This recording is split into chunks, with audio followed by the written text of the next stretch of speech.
ನಮಸ್ಕಾರ ಆತ್ಮೀಯರೇ, ನನ್ನ ಕನ್ನಡ ಆಡಿಯೋ ಚಾನಲ್ಗೆ ತಮ್ಮೆಲ್ಲರಿಗೂ ಸ್ವಾಗತ. ಝಾನ್ಸಿ ರಾಣಿ ಲಕ್ಷ್ಮೀಬಾಯಿ, ಅಧ್ಯಾಯ 7. ಇಂಗ್ಲಿಷರೊಂದಿಗೆ ಹೋರಾಟ. ಸರ್ ಹ್ಯೂ ರೋಸ್ ಆಗ ಇಂಗ್ಲಿಷರ ಬೃಹತ್ ಸೇನೆಯ ನಾಯಕ, ಯುದ್ಧ ವಿದ್ಯೆಯಲ್ಲಿ ಮಹಾಚತುರ, ಅಷ್ಟೇ ಶೂರ ಅಷ್ಟೇ ವೀರ, ರಣವೀರ ಎಂದು ಖ್ಯಾತನೆನಿಸಿದ್ದ. ಒಂದೊಂದಾಗಿ ಉತ್ತರ ಭಾರತದಲ್ಲಿ ಮಧ್ಯಪ್ರದೇಶದ ಹಲವಾರು ರಾಜ್ಯಗಳನ್ನು ಕಂಪನಿಯ ಸಾಮ್ರಾಜ್ಯಕ್ಕೆ ಸೇರಿಸತೊಡಗಿದ.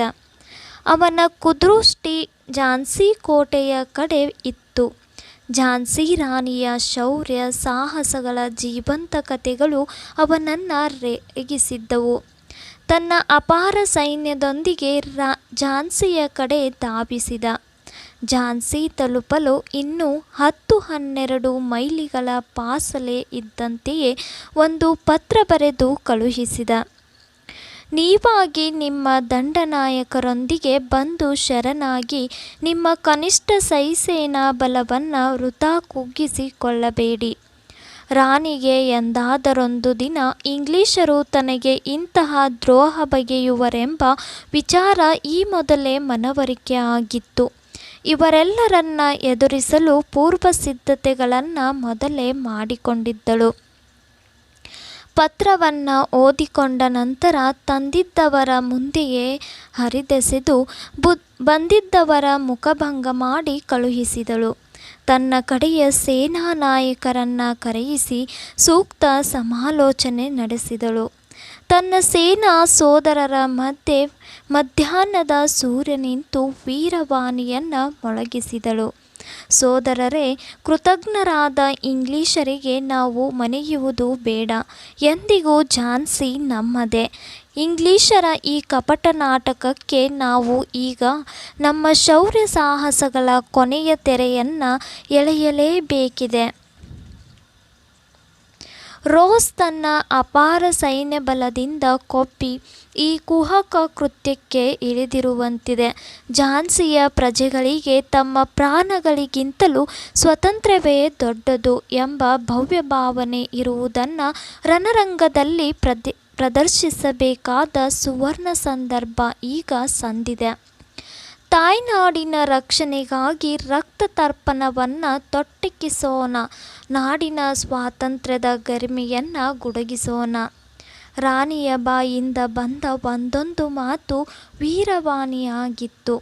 ಅವರ ಅಂತರ್ಮನಗಳು ರಾಣಿಯ ವೀರವಾಣಿಯಿಂದ ಪ್ರಭಾವಿತಗೊಂಡು ನುಡಿಯತೊಡಗಿದವು. ಮಾಡಿರಿ ಇಲ್ಲವೇ ಮಡಿಯಿರಿ.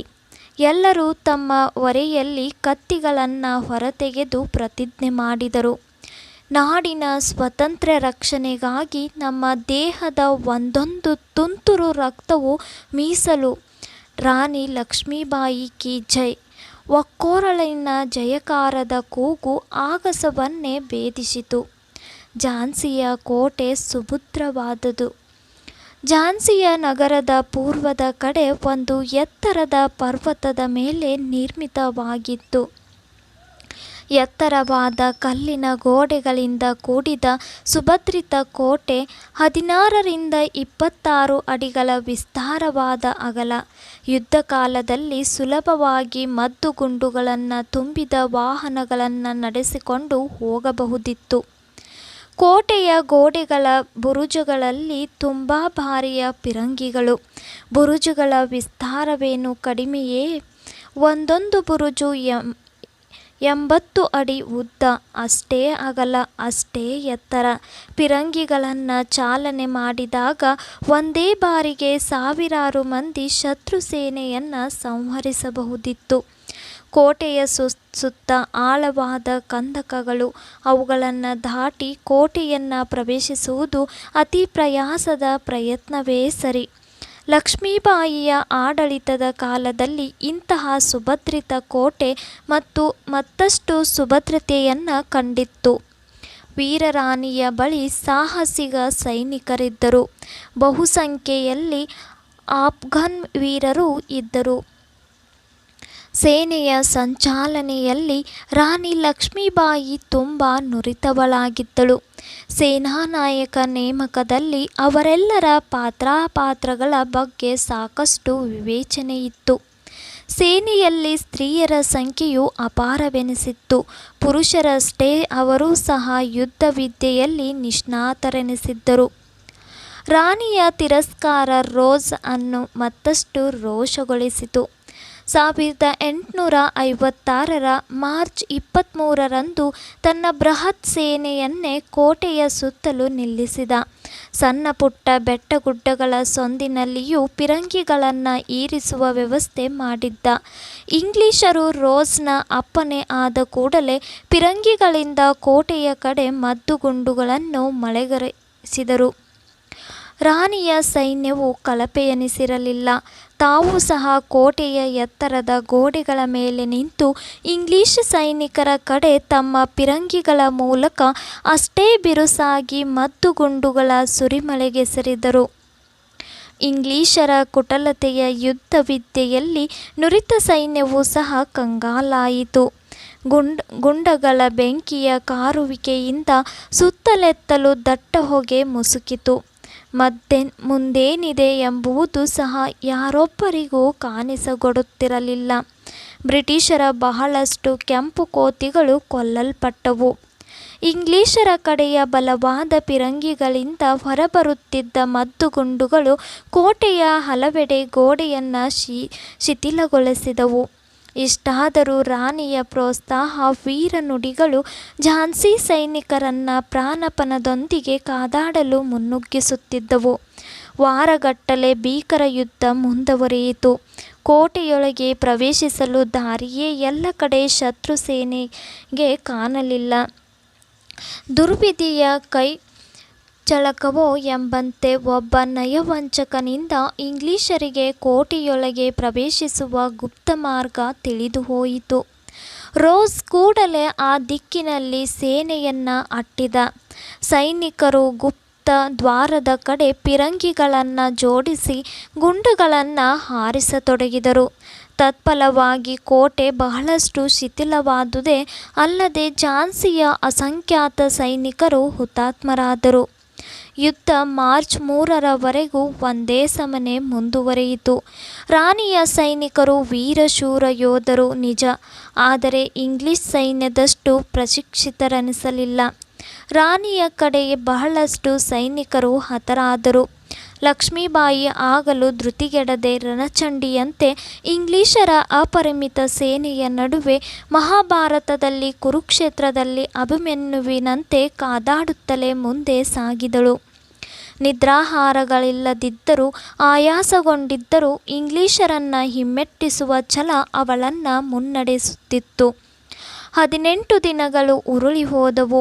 ಆ ವೇಳೆಗೆ ರಾಣಿಯ ಸೇನಾಬಲ ಕನಿಷ್ಠ ಪ್ರಮಾಣದಲ್ಲಿ ಕುಗ್ಗತೊಡಗಿತು. ಸಹಾಯಕ್ಕಾಗಿ ರಾವ್ ಸಾಹೇಬ್ ಪೇಶ್ವೆಗೆ ಸುದ್ದಿ ಕಳುಹಿಸಿಕೊಟ್ಟಳು.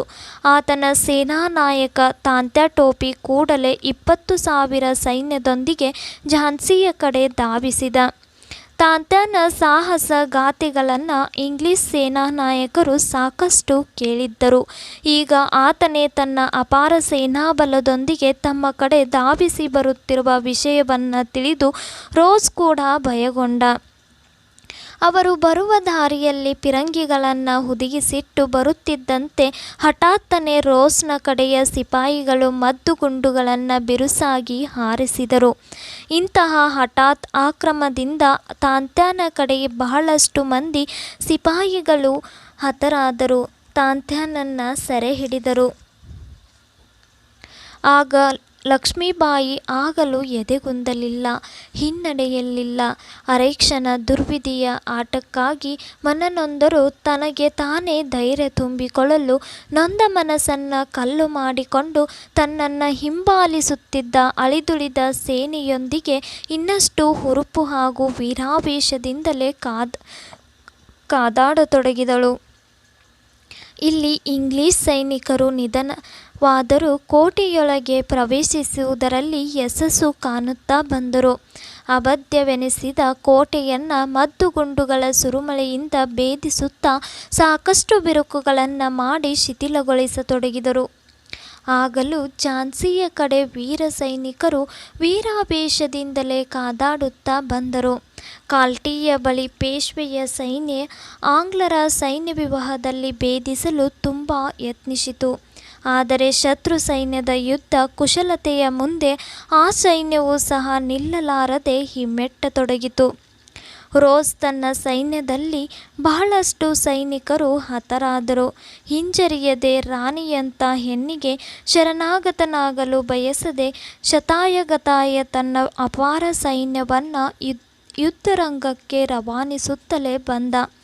ಅವರೆಲ್ಲರೂ ರಾಣಿಯನ್ನು ಸೆರೆಹಿಡಿದು ರೋಸ್ ಮುಂದೆ ತಂದು ನಿಲ್ಲಿಸಲು ಕಾತುರರಾಗಿ ಕಾದತೊಡಗಿದರು. ಕ್ರಮೇಣ ಕೋಟೆಯ ಗೋಡೆಗಳು ಕುಸಿಯತೊಡಗಿದವು. ಕುಸಿದು ಕಡೆಯಿಂದ ನುಗ್ಗಿ ಬರಲು ಯತ್ನಿಸಿದ ಬಿಳಿಯ ಸಿಪಾಯಿಗಳನ್ನು ಕೋಟೆಯ ಗೋಡೆಗಳ ಮೇಲಿದ್ದ ಝಾನ್ಸಿ ಸಿಪಾಯಿಗಳು ಮದ್ದುಗುಂಡುಗಳಿಂದ ಕೊಲ್ಲತೊಡಗಿದರು.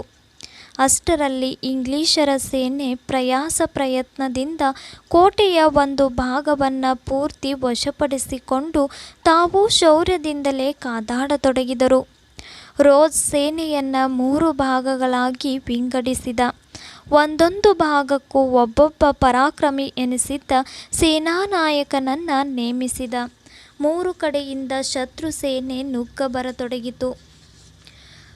ಕಣ್ಣಾರೆ ನೋಡುತ್ತಿದ್ದ ರಾಣಿ ಈಗಲೂ ಕಂಗೆಡಲಿಲ್ಲ. ಯುದ್ಧರಂಗದಿಂದ ಹಿಂದಕ್ಕೆ ಕಾಲ್ತೆಗೆಯಲಿಲ್ಲ.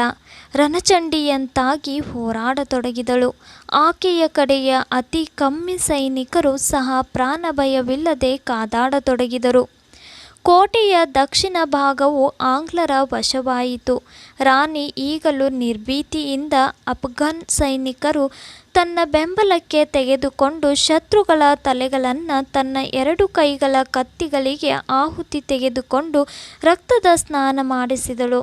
ಆದರೆ ಕೊಂದಷ್ಟು ರಕ್ತಬೀಜನ ಸಂತತಿಯಂತೆ ಬಿಳಿಯ ಸೈನಿಕರು ತಂಡವಾಗಿ ಆಕ್ರಮಿಸುತ್ತಾ ಬರುತ್ತಲೇ ಇದ್ದರು.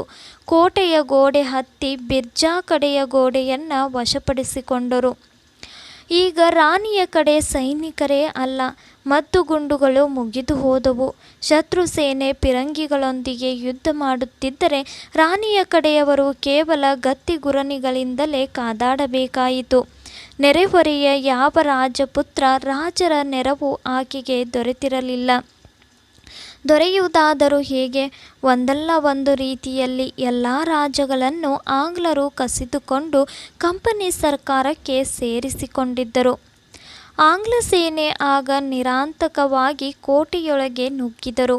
ಮುದುಕರು, ಮಕ್ಕಳು, ಮಹಿಳೆಯರು ಎನ್ನುವ ತಾರತಮ್ಯವೇ ಇಲ್ಲದೆ ಎದುರಾದವರನ್ನೆಲ್ಲ ಬಂದೂಕಿನಿಂದ ಬೆಂಕಿಯಂತಹ ಗುಂಡುಗಳಿಂದ ಸುಟ್ಟು ಹಾಕಿದರು.